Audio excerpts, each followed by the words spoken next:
I invited 50 guests to a housewarming party at the house I was building for my ex-fiancée. She was there. My best friend, the one who supported me, was there too. They thought it was a party to celebrate my new beginning. But what they didn't know was that I had a projector, a microphone, and one single message prepared that would turn the evening into their public execution. So settle in. Our journey into a world of female conspiracies is about to begin. My name is Leo, and I'm an architect. For me, buildings are more than just structures of glass and steel. They're vessels for memories, shelters for dreams. The greatest of these dreams was the house I was building for my fiancée, Sarah, and our future family. It wasn't a new construction, it was an old, forgotten mansion on the edge of town, a place with good bones and a soul that had been waiting patiently to be reawakened. I poured everything I had into it, my inheritance from my grandparents, my entire life savings, and a construction loan that felt like a block of ice in my stomach. This house was our shared language. Sarah, a fiercely talented and ambitious painter, saw the cavernous, light-filled rooms as her future studio. I saw the sprawling garden as a place where our kids would one day play. Every blueprint I drafted, every beam I inspected, was an act of love. I was building our fortress, a tangible symbol of our life together. My best friend, Emily, was our biggest cheerleader. She had been my friend since college, the sister I never had. She was there for every major decision, offering advice on everything from landscape design to kitchen fixtures. She loved the project as much as we did. The incident, when it came, was quiet. Not a dramatic explosion, but a slow, sickening collapse. I came home one evening, smelling of sawdust and paint thinner, to find Sarah sitting in the near-empty living room of our apartment. She was surrounded by packing boxes, and her eyes were red-rimmed. She told me she needed a break. That was the word she used. A break. It sounded so temporary, so gentle, for something that felt like an amputation. She explained that she had met someone, an influential art curator named Julian. He was older, established, a kingmaker in the art world she so desperately wanted to conquer. He had seen her portfolio, and he believed in her. He had offered her a show, a mentorship, a fast track to the recognition she craved, and he had offered her a romance. He told her that to truly be free as an artist, she had to untether herself from her comfortable domestic life. From me. She insisted it wasn't about me, that she still loved me. But this was a once-in-a-lifetime opportunity. She couldn't be the hostess in a beautiful house when her true destiny was waiting. She saw my dream home not as a fortress for our family, but as a beautiful cage. The cruelty of it was breathtaking. I had just signed off on the final, largest draw from the construction loan that morning. I was financially, emotionally, and spiritually all in. And she was walking away for a vague promise of fame from a man she barely knew. My first call was to Emily. She was incandescent with rage on my behalf. She called Sarah every name under the sun, her voice a venomous hiss over the phone. She came over immediately, holding me as I stared at the wall, the blueprints for a life that no longer existed scattered on the table. She became my rock, my support, the one person who seemed to understand the depth of the betrayal. She talked me through the initial shock, the crushing weight of my new reality. I was on the hook for a half-finished mansion I could no longer afford, with a heart hollowed out by the woman I thought I would spend my life with. But as the days turned into a week, a strange feeling began to curdle in my gut. A cold, heavy dread that went beyond the simple pain of heartbreak. I felt like a fool. A naive, trusting fool who had been so focused on building a perfect future that I had failed to see the rot in its foundation. Was it really just about a career? Or was I missing something? Was this simple, brutal betrayal just a smokescreen for something deeper, something more calculated? I'm standing in the ruins of my life, and I have no idea how to even start rebuilding. This is my story so far. It's a mess, I know. But if you've ever been through something like this, or even if you haven't, I need some outside perspective.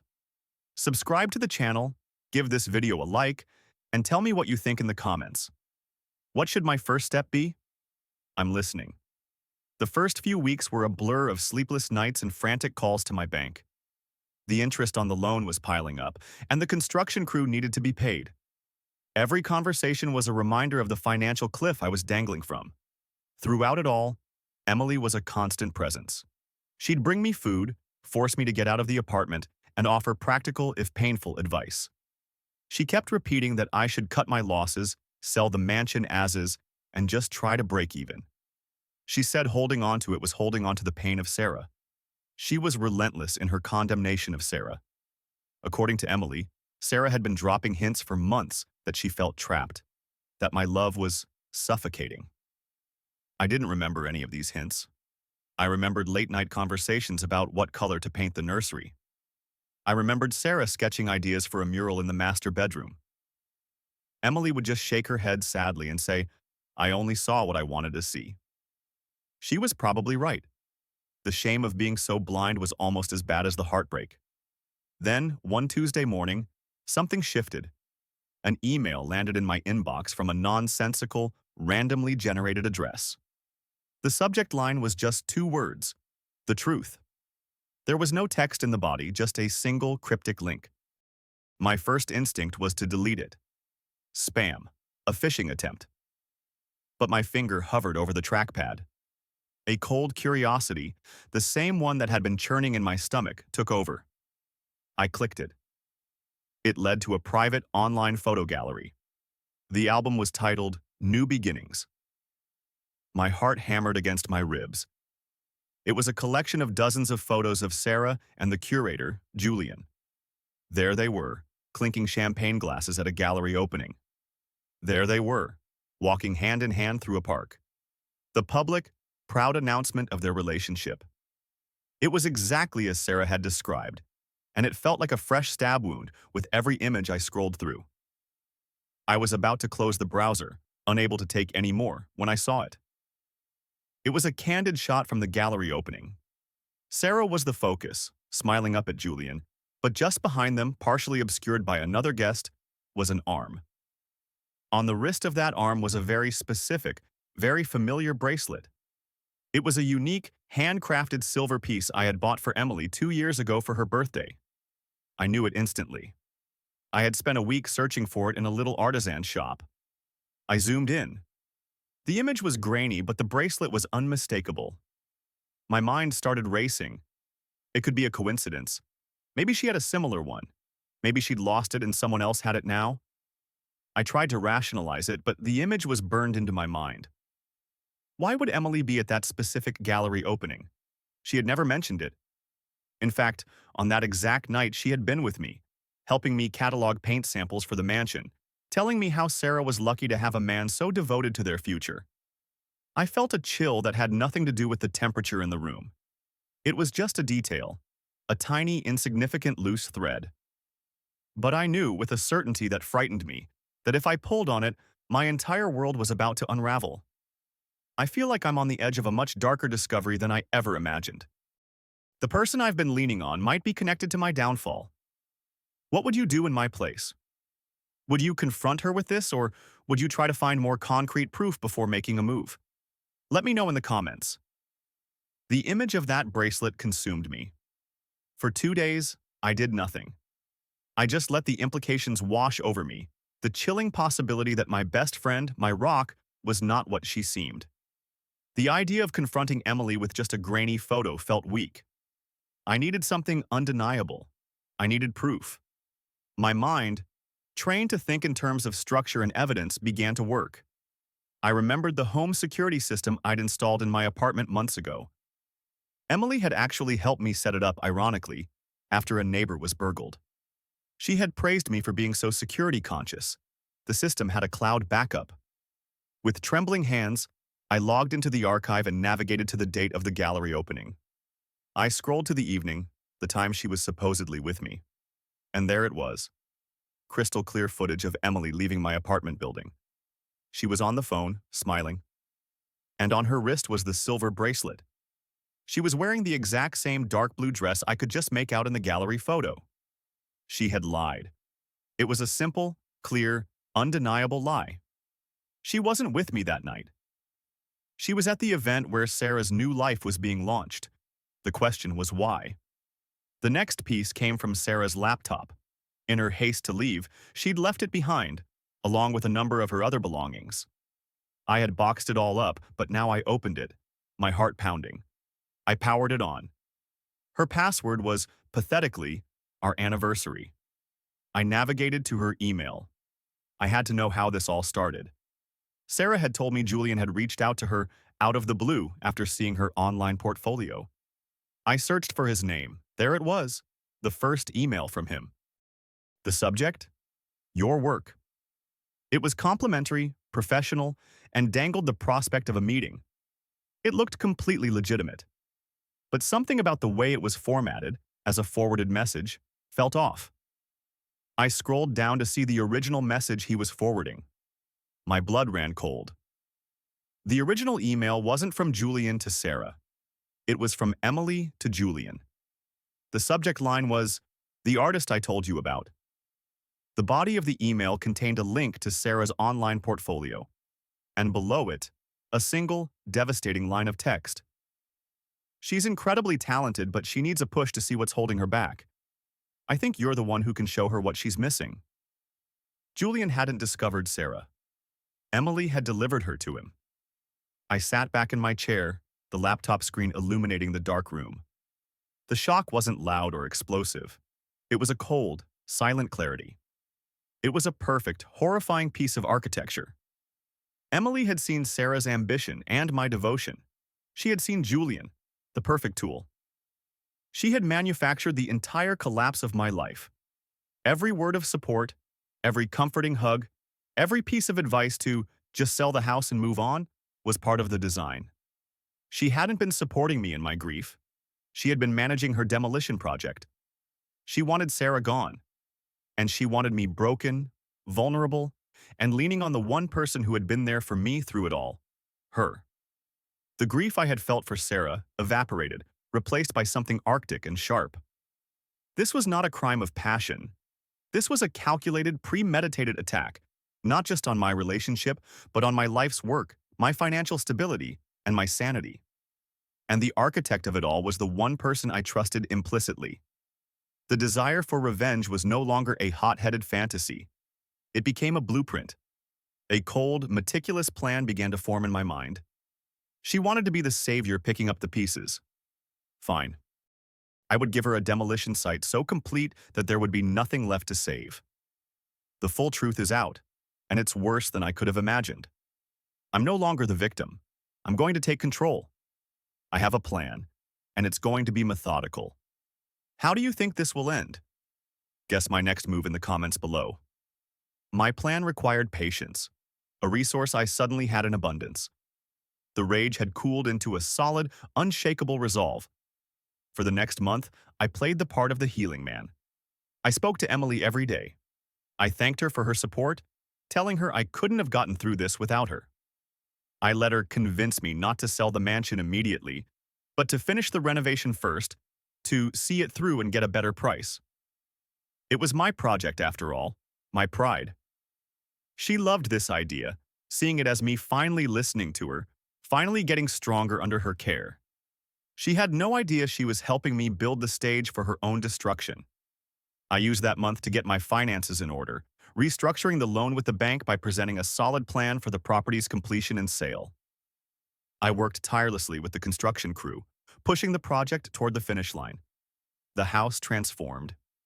It was magnificent, a masterpiece of restored woodwork, gleaming floors, and soaring windows. Then I made my move. I sent out a wave of elegant, digitally printed invitations. I was hosting a final viewing and housewarming party. It was a chance, I wrote, for friends and colleagues to see the finished project before it officially went on the market, and to thank everyone who had supported me through a difficult time. I invited our entire mutual circle, friends, my professional contacts, a few art critics, and even some of Sarah's old university friends. And of course, I sent special personal invitations to the two guests of honor, Sarah and Emily. Emily was thrilled. She saw it as my coming out party, my final step into the new life she had designed for me. She even helped me pick out the catering. Inviting Sarah was a risk, but a necessary one. I suspected her romance with the curator was already showing cracks. The promise of fame is often more alluring than the reality. I gambled that she wouldn't be able to resist the chance to see the house, to perhaps test the waters of what she had thrown away. She came. She arrived looking hesitant but beautiful, her eyes full of a complicated mix of regret and defiance. Emily was already there, flitting around like the lady of the manor, accepting compliments on my resilience on my behalf. The house was filled with people, music was playing, and champagne was flowing. I had set up a large projector screen in the main hall, ostensibly to play a slideshow of the restoration process. About an hour in, I took a microphone and tapped it lightly. The room fell silent. I stood in front of the screen. "I just wanted to thank all of you for coming," I began, my voice perfectly calm and steady. This house was supposed to be a symbol of a future, a fortress for a family. But I've learned that any structure, be it a house or a life, is only as strong as its foundation. And I recently discovered that my foundation was built on a series of carefully constructed lies. I clicked the remote. The slideshow began. It started innocently enough. Photos of the dilapidated mansion, blueprints, me and the crew working. Then, photos of me and a smiling Sarah from before the end, standing in the unfinished rooms. The mood in the room softened with nostalgia. Then the screen changed. It was a high-resolution screenshot of an email, Emily's email to Julian. "She's incredibly talented, but she needs a push," the crowd murmured, confused. Before they could process it, the next image appeared. The photo from the gallery, but this time, a red circle was drawn around Emily in the background, with a zoomed-in inset of her face and the silver bracelet. The murmurs grew louder. Next, I displayed a split screen. On one side, a series of screenshots of text messages from Emily to me. "She never appreciated you, Leo. She was using you. You're better off without her." On the other side, screenshots of texts from Emily to Sarah, which I had found on the laptop. "He's holding you back. You're a star. Julian is a once-in-a-lifetime chance. Don't let fear stop you. You deserve to be selfish for your art." The air in the room turned to ice. Every head turned from the screen to stare at a pale, frozen Emily, then to a horrified, ashen-faced Sarah. Sarah was the first to speak, her voice a choked whisper. "What is this? Leo, what have you done?" Emily tried to recover, her voice high and strained. "This is insane. He's twisting everything. I was just trying to help. I was trying to help everyone see what was best for them." I looked directly at her, my voice dropping but carrying across the silent room. "Help? You helped my fiancé orchestrate an affair. You helped push me to the brink of financial and professional ruin. You didn't help anyone. You did it all so you could play the savior and pick up the pieces for yourself? The only thing you helped was yourself to a front-row seat for my destruction." I didn't need to say another word. The judgment wasn't coming from me anymore. It was in the eyes of every single person in that room. The friends she had lied to. The colleagues who now saw her duplicity. Sarah stared at Emily with a look of pure, unadulterated hatred, the realization dawning that she had not been a conqueror, but a pawn. Emily looked around wildly, finding no friendly faces, only disgust and contempt. They left without another word, a silent, panicked retreat through a crowd that parted for them like they were contagious. I was left standing alone in the center of my magnificent, empty house, the architect of my own justice. The plan was executed. The truth is out there for everyone to see. But revenge is a complicated thing. Was it the right move? Was it justified, or did I sink to their level? Share your thoughts in the comments. It has been 6 months since the party. The fallout was immediate and catastrophic, but not for me. The story of the housewarming spread like wildfire through our social and professional circles. It was brutal, efficient, and complete. Sarah's affair with Julian imploded the moment the scandal became public. He was a man who curated his life as carefully as his galleries, and a messy public drama was not part of his aesthetic. He dropped her. Her attempts to brand herself as a bold artist breaking free from domesticity were recast in a new, pathetic light. A naive puppet in a spiteful friends game. The last I heard, she had moved back in with her parents in her hometown, her art career indefinitely stalled. Emily's fate was, in many ways, worse. She wasn't just an ex-girlfriend. She had presented herself as the moral center of our friend group. The revelation of her methodical, long-term manipulation made her a pariah. Friends cut her off. Her professional reputation, which relied heavily on networking and trust, was shattered. People don't want to do business with a snake, as one former mutual friend put it. A few months ago, I heard she had quit her job and moved to another city to start over, leaving a trail of social wreckage behind her. I never pursued any legal action. I didn't need to. The public exposure of her true character was a more fitting end. I had simply held up a mirror, and the world did the rest. In the quiet aftermath, I was left with a choice. What to do with the house? For a few weeks, I couldn't even walk through its doors without the ghosts of the past whispering from the walls. The triumph of my revenge felt hollow in the silence. It didn't fix the hole in my finances or magically restore my faith in people. But then slowly something began to change. I stopped seeing the house as a monument to a failed relationship and started seeing it for what it was. A brilliant piece of architecture. A structure I had saved from ruin. A project I had poured my soul into. Selling it felt like letting them win, like letting their toxicity taint the one thing I had left. So I kept it. I finished the last few details not for a hypothetical family, but for myself. I turned Sarah's would-be studio into my own office, a place where I now run my own architectural firm. The garden where I imagined kids playing is now where I have my morning coffee, enjoying the solitude. This house is no longer a fortress for a family. It's a testament to my own survival. It's a symbol that I can build something beautiful and strong even from the most rotten of foundations. The experience changed me. I wouldn't call myself a cynic, but the naive idealist is gone for good. I've learned that trust is a precious, expensive material, and you should always inspect the foundation before you start building. I'm more cautious now, more measured. But I am not broken. My revenge wasn't about destroying them. It was about reclaiming my narrative, taking the power back from the people who tried to write me out of my own life. I am the architect of my life, and for the first time in a long time, the future looks like a well-designed, open space. Thank you all for following this journey. Your comments and your perspective helped me through the darkest parts of it. The support was incredible. For more stories about navigating life's unexpected blueprints, make sure you subscribe to the channel. Thank you for watching.